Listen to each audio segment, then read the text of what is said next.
নামিবিয়ার রাজধানীতে তাপমাত্রা পরিবর্তনের হার দেয়া আছে, যেখানে বড় টি দিয়ে তাপমাত্রা বোঝাচ্ছে ডিগ্রি সেলসিয়াসে এবং ছোট টি দিয়ে ঘন্টাতে সময় বোঝাচ্ছে। একটি নির্দিষ্ট দিনে মধ্যরাতের পর নিচের টেবিলে কয়েকটি মান দেয়া আছে। এই ফাংশনের মান শুরু হচ্ছে মধ্যরাতের 6 ঘন্টা পর। সকাল 6টায় তাপমাত্রা ছিল 19 ডিগ্রি সেলসিয়াস আর 9 ঘন্টা পর সকাল 9টায় ছিল 25 ডিগ্রি সেলসিয়াস।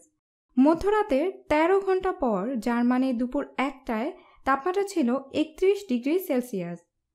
কখন তাপমাত্রা দ্রুত বেড়েছিল? তো এ হলো সকাল 6টা থেকে 9টার মধ্যে। তো 6 থেকে 9 এবং সকাল 9টা থেকে দুপুর 1টা, তাহলে এটি এই দুই বিন্দুর মধ্যে হবে, অথবা এই দুই সময়ে তাপমাত্রা বৃদ্ধির হার সমান কিনা।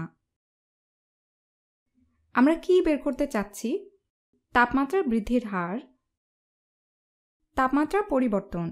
আচ্ছা, এর সমান হবে তাপমাত্রা পরিবর্তন ডেল্টা টি বাই সময়ের পরিবর্তন ডেল্টা টি। ডেল্টা একটি গ্রিক অক্ষর ডেল্টা, যা দিয়ে পরিবর্তন বোঝায়। এখানে সময়ের সাথে তাপমাত্রা পরিবর্তন বোঝাচ্ছে। তো এবার চিন্তা করা যাক কিভাবে কতটুকু পরিবর্তন হলো এই দুই সময়ের ব্যবধানে তাপমাত্রা পরিবর্তন। তো সকাল 6টা থেকে সকাল 9টার মধ্যে অবশ্যই সময়ের সাথে তাপমাত্রা পরিবর্তন। তাপমাত্রা পরিবর্তন, তাপমাত্রা বেড়েছে 6 ডিগ্রি সেলসিয়াস। 6 ডিগ্রি সেলসিয়াস এবং সময় পরিবর্তন কতটুকু হয়েছে? সময় বেড়েছে 3 ঘন্টা যোগ 3 ঘন্টা, একটি ভালো পরিবর্তন। যোগ 6 ডিগ্রি সেলসিয়াস তাপমাত্রা পরিবর্তন, অথবা ধনাত্মক পরিবর্তন। আমরা 3 ঘন্টা এগিয়ে গেলাম। তো 3 ঘন্টা সময়ের পরিবর্তনের সাথে তাপমাত্রা পরিবর্তন হলো 6 ডিগ্রি সেলসিয়াস। তাহলে গড় পরিবর্তনের হার 6/3 ডিগ্রি সেলসিয়াস বাই ঘন্টা। আমরা জানি এককগুলো একই রকম রাখতে হয়।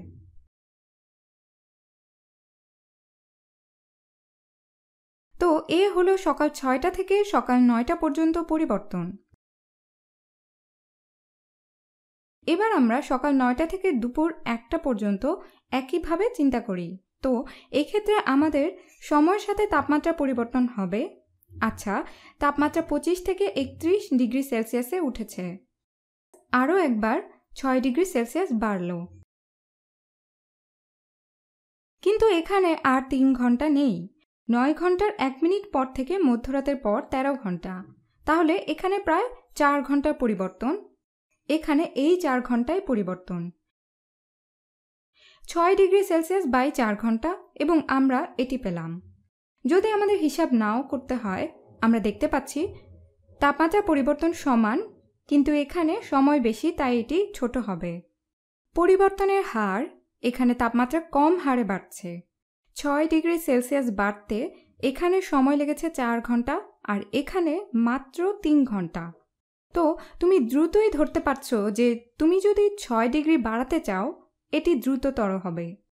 6 ডিগ্রি সেলসিয়াস বাই 3 ঘন্টা অবশ্যই 6 ডিগ্রি সেলসিয়াস বাই 4 ঘন্টা থেকে দ্রুততর হবে।